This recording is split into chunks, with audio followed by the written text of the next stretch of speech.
চতুর্থ শ্রেণী। দেখো এইখানটা শ্রেণী দেওয়া নেই, মানে তোমরা জানো বৃত্তি পরীক্ষাটা ক্লাস 4 হয়, কি দেওয়া আছে দেখো, প্রাথমিক শেষ পরীক্ষা। এটা প্রাথমিকের জন্যে শেষ পরীক্ষা, এটা চতুর্থ শ্রেণীর জন্যই নেওয়া হয়, কারণ মানে এটা 3 ছিল দিতে পারে, কারণ কিন্তু তারা তো পড়তে লিখতে পারবে না। প্রাথমিকের শেষ পরীক্ষা চতুর্থ, মানে একটা প্রাথমিকের কত থাকে 4 ক্লাস পর্যন্ত। এখন অনেক স্কুলে 5 অ্যাড করা হচ্ছে, কিন্তু সেটা প্রাথমিকের মধ্যে ধরা হয় না, প্রাথমিক স্কুলে ক্লাসটা হয়, ঠিক আছে। তাই সেই জন্যে ক্লাস এখানে দেওয়া নেই। দেখো আমরা চতুর্থ শ্রেণী বলে বলি, বৃত্তি পরীক্ষা বলে প্রশ্নগুলো মানে ওয়েবসাইটেও লিখে দিই। আমার একটা সাইট আছে, তোমরা জানো যে স্কুল বুক সলভার, গুগলে সার্চ করতে পারো যে বৃত্তি পরীক্ষা 2024 সালে উত্তরগুলো সব পেয়ে যাবে। অনেক জনে দিয়েছি, আমিও দিয়েছি। আমার উত্তরগুলো দেখতে হলে ডেসক্রিপশনের লিঙ্কটা ফলো করলে তোমরা ওখানে পেয়ে যাবে, ওখানে লেখা আকারে পাওয়া যায়। তোমরা তো জানো, অনেকে পড়াশোনা করো, মা বাবারাও জানে। যাই হোক, প্রশ্নটাও দেখো, যদি দেখতে না পাও, যদি প্রশ্নটা তোমার কাছে না থাকে, যে উদ্ভিদের রান্নাঘর বলা হয় কাকে, এটা বলে দিই, খুব সোজা পাতা, যেগুলো খুব তাড়াতাড়ি হবে ওগুলো বলে দিচ্ছে। তরল পদার্থের নির্দিষ্ট কোনো কী নেই না, আকার নেই, কারণ তরল পদার্থ কোনো আকার থাকে না, যে পাত্রে থাকে সেই পাত্রের আকার ধারণ করে। গ্লাসে থাকলে গ্লাসের মতন, বাটিতে থাকলে বাটির মতন, মানে সেই পাত্রের আকারটাই ধারণ করে। তরল পদার্থের এটা ধর্ম। সকল শক্তি উৎস কি? সকল শক্তি উৎস সূর্য, কারণ সূর্য তো সব শক্তি, সূর্য না থাকলে কোনো কিছুই আর থাকবে না, কোনো শক্তি কারো থাকবে না। বাটখারা দিয়ে কোনো জিনিসের কী করা হয়? আয়তন মাপা হয় না? আয়তন তো লিটারে চুঙের সাহায্যে মাপা হয়, মাপনি চুঙের সাহায্যে। আর ভর মাপা হয়। ভর কাকে বলে তোমাদের জানো? বস্তুর মধ্যে যতটা জড় পদার্থ আছে ততটা ভর বলে। আর পরিণত বয়সে মানুষের তাদের সঙ্গে কটা, এটা দেখে নেবে, এটা আমার মনে নেই, ঠিক আছে, ওখানে দেওয়া আছে। বাতাসে যে গ্যাস সবচেয়ে বেশি থাকে তার না হলো নাইট্রোজেন। বাতাসে 78% নাইট্রোজেন আছে। না, তোমরা 80% বলতে পারো, ক্ষতি নেই, কিন্তু যখন উঁচু ক্লাসে যাবে ওটা একটু 2 ভাগ কমে যাবে, ওটা আরও কার্বন ডাইঅক্সাইড, জলীয় বাষ্প, এগুলো ভাগগুলো চলে আসবে। মানে 2:2 আমরা 8 মানে অনুপাত ধরা হয় অক্সিজেন আর নাইট্রোজেনের সঙ্গে। বেশ, চলো তো আমরা দেখে নিই যে আমাদের গলার ভেতরে কতগুলো নল, 2টো নল আছে।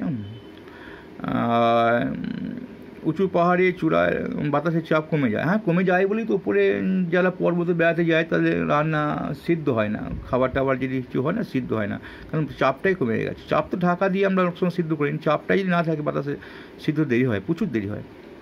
বেশ, সেই জন্য বাতাসের চাপ কমে যায়। আঁশবিহীন একটা মাছের নাম, দেখো শোল মাছকেও মনে হবে শোল মাছের আঁশ নেই, কিন্তু আছে, ছোটো ছোটো আঁশ আছে। এদের উত্তর হবে শিঙি মাছ। আর জলপদার্থ হলো কে গো? ব্যাঙের ছাতা। ব্যাঙের ছাতা তো জলপদার্থ বড় হয় কী করে? না, এটা হবে না, শুধু ছাতা যেটা মাথায় দিই, ব্যাঙ জলপদার্থ নয়, তো উত্তর হবে ছাতা।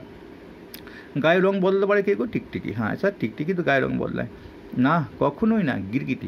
গিরগিটি দেখেছো? টিকটিকি তো বাড়িতে ঘরের দেয়ালে থাকে, টিকটিকি রং বদলাতে, গিরগিটি রং বদলায়। অদ্ভুত শক্তি আছে ওদের মধ্যে, প্রকৃতি দিয়েছে ওদের। বেশ, চলো তারপরে সিদ্ধারা আছে, এমন একটি প্রাণীর নাম। সিদ্ধারা আছে, সিদ্ধারা তো কিমির কোনো সিদ্ধারা নেই, লাল পেলের একদম। ক্যাঁকড়ারও নেই, কুমিরে সিদ্ধারা আছে।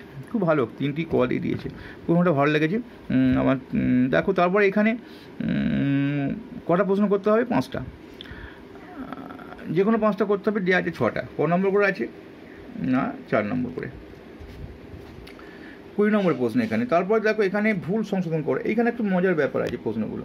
বলছে সাপের ল্যাজে বীজথলি থাকে, এটা কিন্তু উত্তরটা ঠিক করে লিখতে হবে, হ্যাঁ কি না, ভুল বলে লিখে দিলে হবে না, এই ভুল সংশোধন করতে হবে। সাপের দাঁতে বীজথলি থাকে। খাবারে হজম না হওয়া অংশ পাকস্থলীতে জমা হয় না, খাবারে হজম না হওয়া অংশগুলো মলাশ হয়ে গিয়ে জমা হবে একদম। তারপর শ্বাস নেওয়াকে বলে নিঃশ্বাস, না শ্বাস নেওয়াকে বলে শ্বাস নেওয়াকে বলে নিঃশ্বাস, না শ্বাস ছাড়াকে বলে।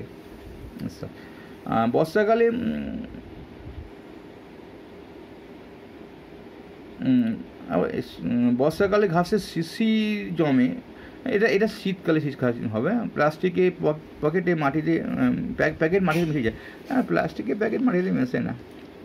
তারপরে এটা দেখে নাও, বাতাস সব জায়গায় উপাদানগুলো একই না, বাতাসের সব উপাদানগুলো, যে উপাদানগুলো কী কী, জলীয় বাষ্প, নাইট্রোজেন, অক্সিজেন, এগুলো সব জায়গায় একই রকম থাকে না। সব জায়গায় জলীয় বাষ্প কি সব জায়গায় একই রকম থাকে উপাদানটা? না, সব জায়গায় থাকে না। এটা মোটামুটি একটা আন্দাজ করা যায় যে এই পরিমাণ, কিন্তু কার্বন ডাইঅক্সাইড, অক্সিজেন, নাইট্রোজেন এগুলো প্রায় একই থাকে। যে এবার ধরো যেখানটা খুব দূষিত কলকারখানা আছে সেখানে কি উপাদানগুলো ঠিক থাকবে? সেখানে তো কার্বন ডাইঅক্সাইড গ্যাস বেশি থাকবে, থাকবে না? যাই হোক, তারপরে প্রশ্নগুলো দেখে নাও। উত্তরে কী হবে? সব জায়গায় উপাদান একই থাকে না। এখানে পরে প্রশ্নগুলো, হ্যাঁ আমি একটু বলে দিই, প্রশ্নগুলো কিন্তু তুমি যত সবই করতে পারবে ততই ভালো। কারণ এখানে যখন অনেক সময় ভুল করে কি, যে যেহেতু শিখে নাও একটুখানি, এখানে ধরো 6টা দেওয়া আছে, 5টা করতে বলেছে, তোমরা ভালো ছেলে 5টাই করলে, পরপর করে ফেললে হয়তো, কিন্তু বাই চান্স যদি ভুল হয়ে যায় তার জন্য সবকটাই করবে। স্যার ভুল হলে কী হবে? স্যার তখন ভুলটা কেটে দেবে, ঠিকটাকে নেবে। আর যদি সবকটাই ঠিক হয়ে যায়, স্যার তখন কী করবে? একটা স্টার বলে লিখে দেবে, হ্যাঁ, সেটা নম্বরটা পাবে না। এগুলো কিন্তু নিয়ম আছে, এখন তোমরা জানো না। যাই উত্তরগুলো যদি দেখতে হয় তোমরা ওখানে দেখে না, আমি বড় প্রশ্নগুলো বলা সম্ভব নয় এখানে, তাই আমি বললাম না। ভালো লাগলে সেটা লাইক করবে।